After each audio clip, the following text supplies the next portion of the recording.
Olá, povo de Deus, sábado 2 de setembro de 2023, 21ª semana do Tempo Comum. A nossa reflexão de hoje é a partir da primeira carta do apóstolo Paulo aos Tessalonicenses, capítulo 4, versos de 9 a 11, Mateus 25, de 14 a 30.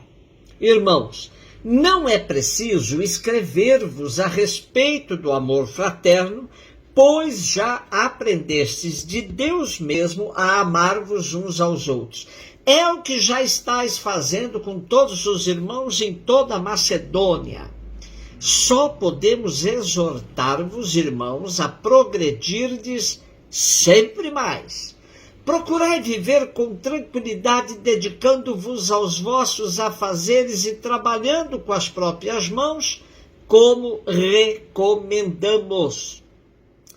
Magnífico, nosso pequeno texto de hoje que reconhece que o que vale é a vivência do amor. Se entendêssemos que ser seguidor de Jesus não se reduz a cumprir um certo número de preceitos, mas explodir numa prática do amor como central do cristianismo, teríamos dado um passo significativo na nossa fé. Paulo elogia os cristãos de Tessalônica por viverem o amor sem limites, com todos os irmãos da Macedônia. Assim, a exortação de Paulo é para que eles, os tessalonicenses, progridam ainda mais nesta prática. Importante que Paulo ainda destaque que o amor deve ser testemunhado e vivido nos afazeres mais simples do dia a dia. Com isso, o apóstolo ressalta o valor do trabalho pessoal, isto é, com as próprias mãos. Já sabemos que Paulo nunca quis ser pesado a nenhuma comunidade, trabalhando para seu sustento onde quer que estivesse. Desta forma, está assegurada uma existência cristã em busca da santidade, pois testemunha o amor a Deus e aos irmãos, buscando sempre progredir nessa prática. Mateus 25, 14 a 30, disse Jesus aos seus discípulos esta parábola. Um homem ia viajar para o estrangeiro, chamou seus empregados e lhes entregou seus bens. A um deu 5 talentos, a outro deu 2 e ao terceiro 1. A cada qual de acordo com a sua capacidade. Em seguida viajou. O empregado que havia recebido 5 talentos saiu logo, trabalhou com eles e lucrou outros 5. Do mesmo modo que havia recebido 2, lucrou outros 2. Mas aquele que havia recebido 1 só saiu, cavou um buraco na terra e escondeu o dinheiro do seu patrão. Depois de muito tempo, o patrão voltou e foi acertar conta com os empregados. O empregado que havia recebido 5 talentos entregou-lhe mais 5, dizendo: Senhor, tu me entregaste 5 talentos, aqui estão mais 5 que lucrei. O patrão lhe disse: muito bem, servo bom e fiel, como foste fiel na administração de tão pouco, eu confiarei muito mais. Vem participar da minha alegria. Chegou também o que havia recebido 2 talentos e disse: Senhor, tu me entregaste 2 talentos. Aqui estão mais 2 que lucrei. E o patrão lhe disse: muito bem, servo bom e fiel, como foste fiel na administração de tão pouco, eu te confiarei muito mais. Vem participar da minha alegria. Por fim chegou aquele que havia recebido 1 talento e disse: Senhor, sei que és um homem severo, pois colhes onde não plantaste e ceifas onde não semeaste. Por isso fiquei com medo e escondi o teu talento no chão. Aqui tens o que te pertence. E o patrão lhe respondeu: servo mau e preguiçoso, tu sabias que eu colho onde não plantei e que ceifo onde não semeei? Então devias ter depositado meu dinheiro no banco para que ao voltar eu recebesse com juros o que me pertence. E em seguida o patrão ordenou: tirai dele o talento e dai-o àquele que tem 10.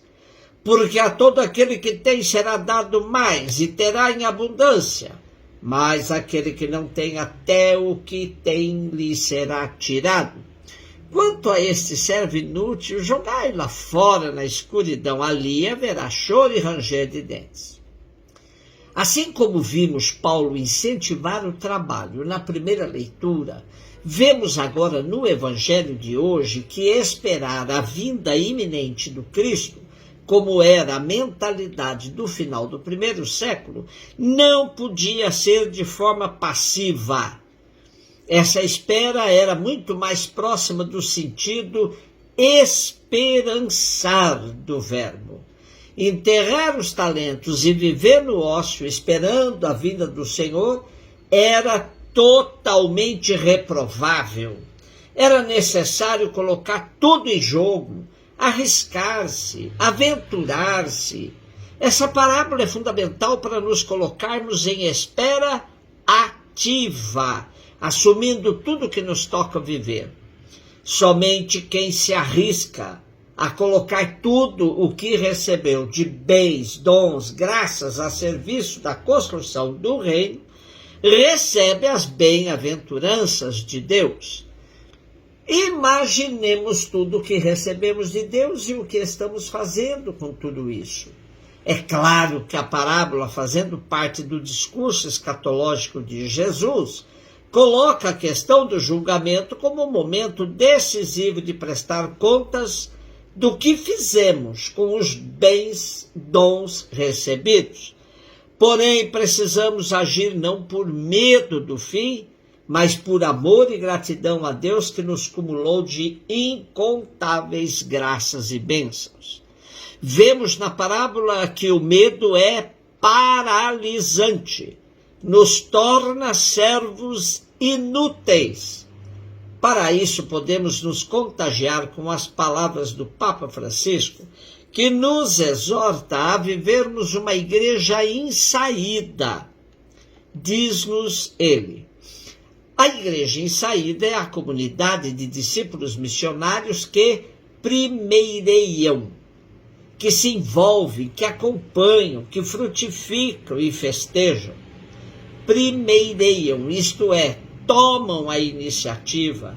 A comunidade missionária experimenta que o Senhor tomou a iniciativa, precedeu-a no amor e por isso ela sabe ir à frente, sabe tomar a iniciativa sem medo, ir ao encontro, procurar os afastados e chegar às encruzilhadas dos caminhos para convidar os excluídos. Vive um desejo que não se cansa de oferecer misericórdia, fruto de ter experimentado a misericórdia infinita do Pai e a sua força difusiva. Ousemos um pouco mais no tomar a iniciativa. Por outro lado, todos temos um pouco dos servos bons e um pouco do servo inútil, pois os dons e qualidades que Deus nos deu são imensos, e ninguém os consegue explorar em absoluto. Mas vamos desenvolver nossa capacidade de primeirear, de tomar iniciativa, de ir à frente, e não enterrar tudo que Deus nos deu para viver e testemunhar o amor como cidadãos e cidadãs do reino. Um beijo no seu coração.